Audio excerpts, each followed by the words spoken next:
Hello, I'm Jacob. We've been married for 8 years. Tanya and I. 8 years of steady rhythm, a flow of familiarity that never really faltered. When we met, it felt like a perfect alignment. Both of us in marketing, both career-driven, both with similar views on life. We were partners, not just in marriage, but in everything. We made decisions together, vacations, home purchases, even the decision not to have children. That wasn't a hard choice for us. It felt right. No kids, no complications. It was always just us. The house we bought is nice, suburban, spacious, with a yard that still feels like a project. We spend weekends tending to it, getting lost in the small stuff.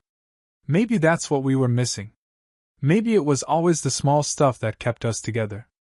Our quiet nights in, or our little getaways. We kept up the tradition of quarterly vacations. Nothing extravagant, just a cabin upstate or a quick trip to the coast.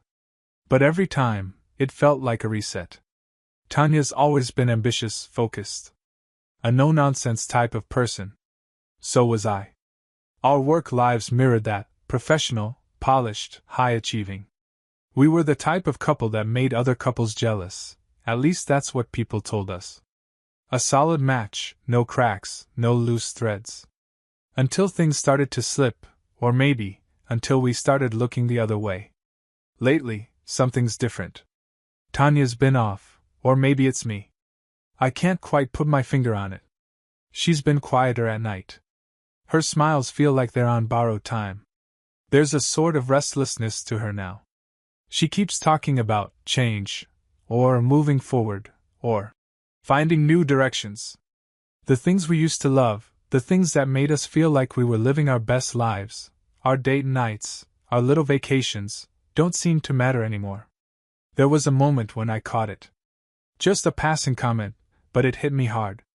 We were having dinner, laughing about something trivial, when she paused, fork halfway to her mouth, and said, "Maybe it's time we talked about kids." It wasn't like her. We'd agreed years ago that we weren't interested in having children. Either of us felt the need. But now, the suggestion hung in the air like a strange question we hadn't answered yet. "Why now?" I asked. "What's changed?" "Midlife crisis." She shrugged, dismissing the thought. Her tone was flat, like it wasn't worth discussing. But I could see it in her eyes. A shift. A crack I hadn't noticed before. I don't know why it started. Why now? Maybe it's the job, maybe it's the daily grind. Maybe she feels like life's closing in. She's been talking more about her colleague, Mark. Says they're the only ones who get it, that they're in the same boat. That their work lives, their lives outside of work, are too routine. Monotony, she says. I tried to fix it, to do what we always did, plan a weekend getaway, get back to the basics. A little time alone, a little conversation, a little quiet to reconnect. But it doesn't work. There's a wall, even when she's sitting next to me. She's not there anymore. Something's shifting. I can feel it, but I don't know how to stop it. Or if I even can. Weeks pass, but nothing changes. If anything, the gap between us widens, like a slow drift that goes unnoticed until it's too far to recover. I wake up in the mornings, same as always, get dressed, grab a cup of coffee, but Tanya's already in the kitchen, silent. She's been quiet lately, more distant than usual. I'm trying. I'm still offering the same gestures, making her coffee the way she likes it, planning dinners, pulling her into conversation. But it's like talking to a wall with cracks I can't fix. She's in her own head. I can see it in the way she reacts. Her smile is more like a reflex than anything real. One night, after we've eaten and sat down on the couch, I ask, "Have you talked to Mark again?" She looks at me, and I almost immediately regret it. It's not the right question. I know it. But I can't seem to stop myself. She shifts, doesn't answer right away. Her eyes shift to the TV, her finger taps the side of her wine glass. "Yeah," she says finally. "We talk. We've got a lot in common, you know? Same problems." "Problems?" I repeat, a sinking feeling in my stomach. "What kind of problems?" She waves it off. Work problems. You wouldn't get it. The sharpness in her voice feels almost rehearsed. I bite my lip, but I don't push. I've learned, at least in the past few weeks, that pushing only makes her shut down further. But the words linger, sitting between us like a fog. Same problems. Work problems. But when I dig deeper into it, it sounds less about work and more about dissatisfaction. She's restless. Not unhappy, at least not outwardly, but there's this undercurrent. It's like a pull in the back of her mind that I can't see clearly enough to understand. I want to, but she won't let me in. It doesn't stop there. I start noticing little things, how she leaves her phone on the counter when we're at home, but always turns it face down. How she spends hours on the couch scrolling through social media, her expression vacant. One evening, she comes home later than usual from work, wearing a tight smile, trying to make it look normal. She says it's a last-minute meeting, that she got caught up with some clients. But there's something off about the way she says it. It's the same smile I've seen her wear when she's keeping something from me. The next weekend, we go out for dinner like we've always done. But this time, it's different. She's on edge, checking her phone more than usual, not engaging in the conversation. I notice it, but I don't say anything, unsure of how to approach it. What am I supposed to say? Are you thinking about leaving me? I try to pretend it doesn't bother me, but it does. The real turning point comes when we're back home, after dinner, sitting in the living room. She looks at me, hesitant, like she's deciding whether to say something. The pause is too long. The silence between us stretches until she speaks. I don't know, Jacob, she says. I'm just not sure about things anymore. I freeze. I don't know what to say. There's a coldness to her voice that wasn't there before. She's saying things now that I didn't expect, things I hadn't even imagined would come out of her mouth. We've had our disagreements before, but this is different. This feels like an unraveling, and I'm not prepared for it. What do you mean? I ask, my voice tight. She shrugs, her eyes not meeting mine. I don't know. It's not what I thought it would be. I sit there, absorbing it, but the words hit harder than I expected. I thought we were fine. I thought we had this whole thing figured out. But I'm beginning to realize I was wrong. As I lie in bed later that night, I hear her breathing beside me, slow and shallow. But she's not there. She's distant, miles away, and I can't close the gap. The quiet is louder than anything she said. A week passes. We talk, but it feels more like we're talking around each other, not to each other. I don't know what's happening, but I know it's not good. She keeps bringing up change, her need for it, and I don't understand why she can't see that I'm here, that I'm still the same person. But she's already looking for something else. And I don't know if I can fix it this time. It's Friday evening when Tanya drops the bomb. We've been circling each other for weeks now, but I still don't see it coming. She walks into the living room with her coat still on, her heels clicking sharply against the hardwood floor. I'm sprawled out on the couch, half watching TV, still trying to make sense of the mess between us. I'm meeting Mark for dinner tonight, she says, her voice casual but somehow loaded. I glance up, eyebrows raised.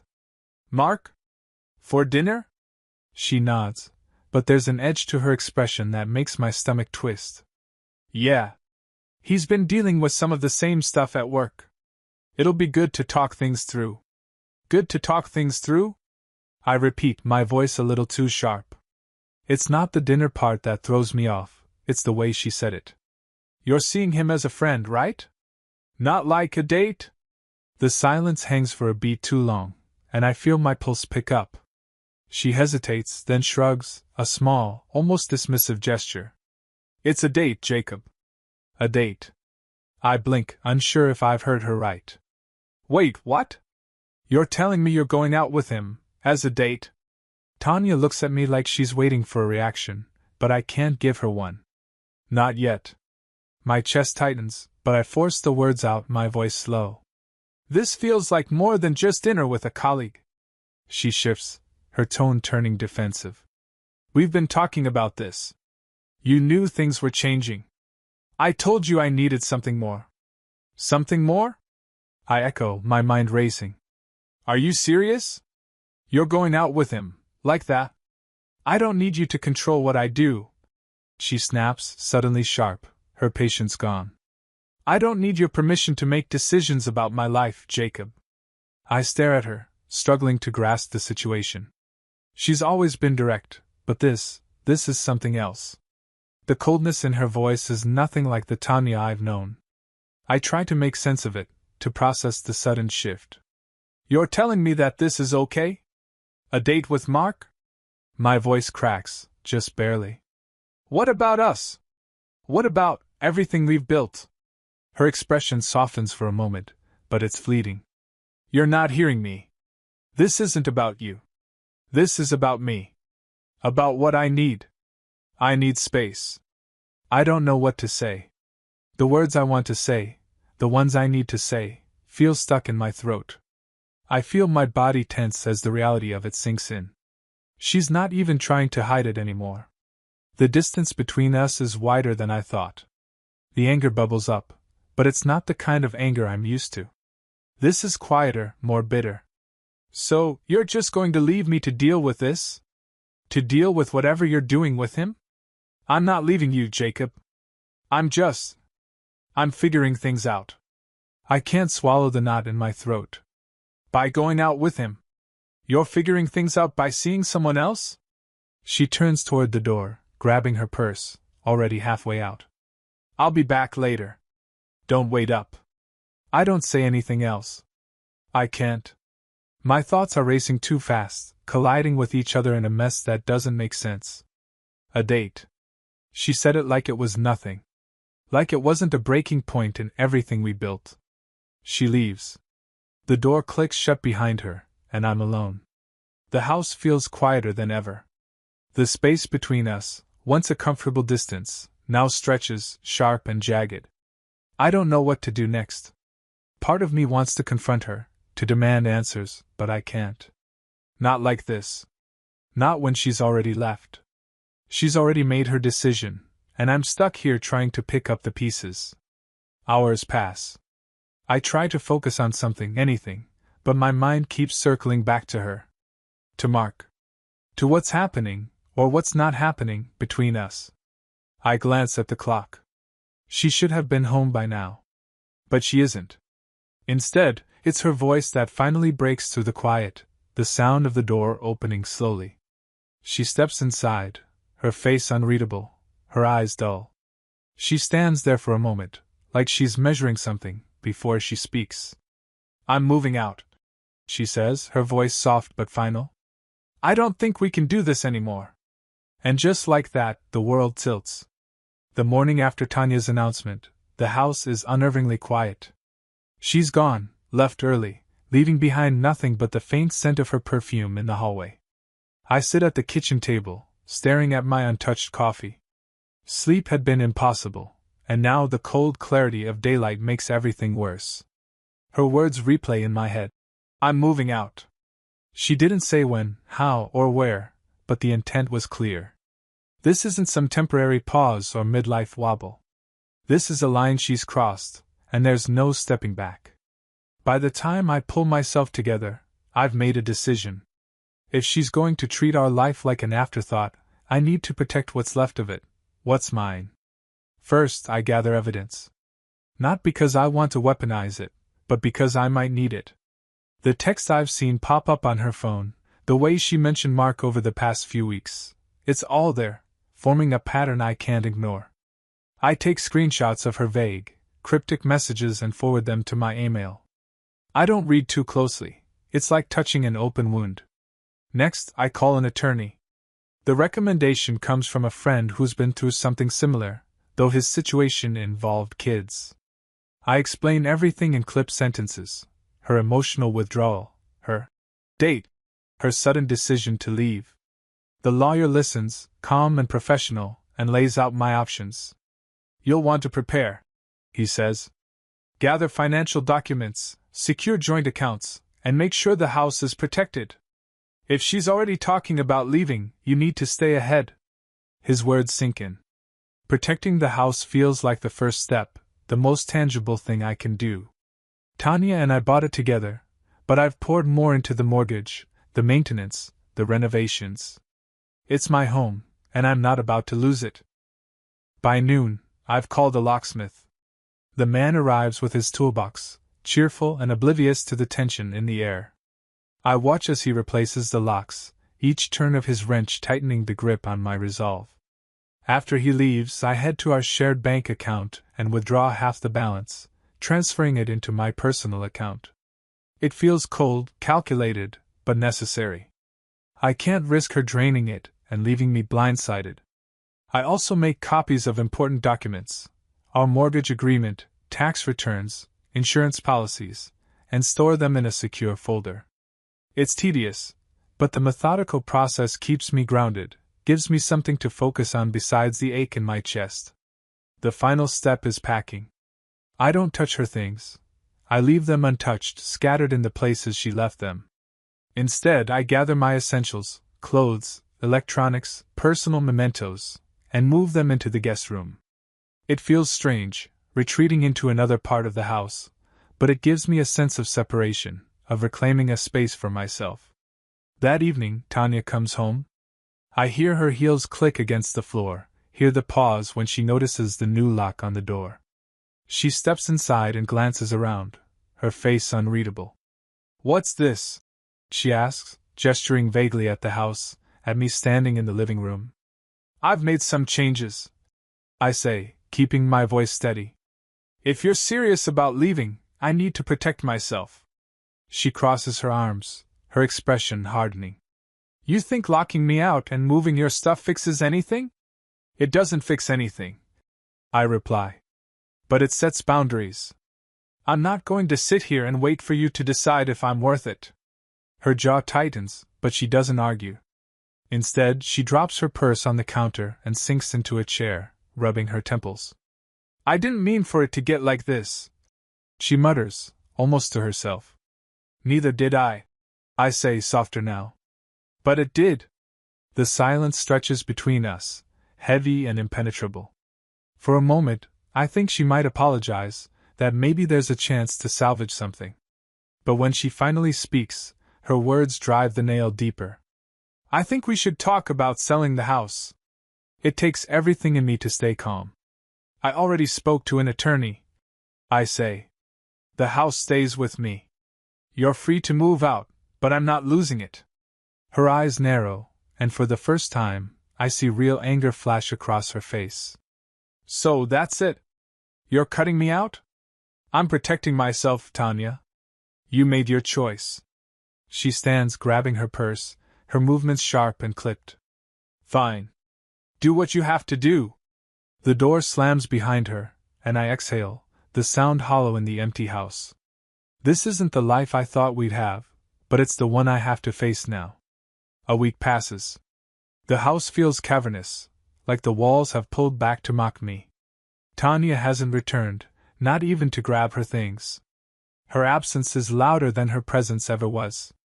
I sit in the lawyer's office, surrounded by polished wood and the faint scent of leather. Papers spread across the desk, a list of assets, a breakdown of accounts, a strategy. It's clinical, almost cold, but there's no room for sentiment now. "She hasn't made any claims yet," the lawyer says, flipping through the documents. "That's good. It gives us time to secure everything. Have you considered how you want to handle the house long term?" "I'm keeping it," I reply without hesitation. "This is my home." He nods, scribbles a note. "We'll make that clear in the agreement." Leaving the office feels lighter, like I've taken the first real step forward. But the weight shifts back when I see her car in the driveway later that evening. Tanya's sitting on the front steps, arms wrapped around her knees. Her makeup is streaked, and she doesn't bother wiping the mascara smudges from her cheeks. "I didn't know where else to go," she says as I approach. I keep my distance, leaning against the porch railing. "What do you want, Tanya?" Her voice cracks. "I didn't think it would get like this. I don't know what I thought." The anger I've held onto falters, replaced by something closer to pity. But pity doesn't change what's broken. I spoke to a lawyer, I say. I've filed the papers. She flinches, as if the words physically hit her. You don't want to try? To talk? We tried. Talking doesn't fix what you did. Her eyes search mine, desperate. I didn't mean to hurt you. But you did, I reply. And you didn't stop. The silence between us stretches, brittle and fragile. Finally, she stands, brushing dirt from her skirt. I'll sign whatever you need me to. The relief is immediate, but it's tinged with sadness. This isn't how I wanted it to end, but it's the only way forward. Over the next few weeks, the paperwork moves quickly. Tanya resigns from her job, something about office gossip, though I don't ask for details. Our mutual friends tiptoe around the situation, unsure of which side to take. I don't blame them. The house becomes mine officially. Her things vanish one box at a time, picked up when I'm not around. By the end of it, the rooms are stripped of her entirely, leaving only faint outlines of where her life used to be. The final step is signing the divorce decree. We meet at the courthouse, a brief and sterile interaction that feels like the punctuation mark on a sentence I didn't want to write. As I leave, the weight lifts for the first time in months. The air outside feels sharper, clearer. Life isn't what I planned, but it's mine again. I get in the car and drive, the road stretching ahead, open and endless.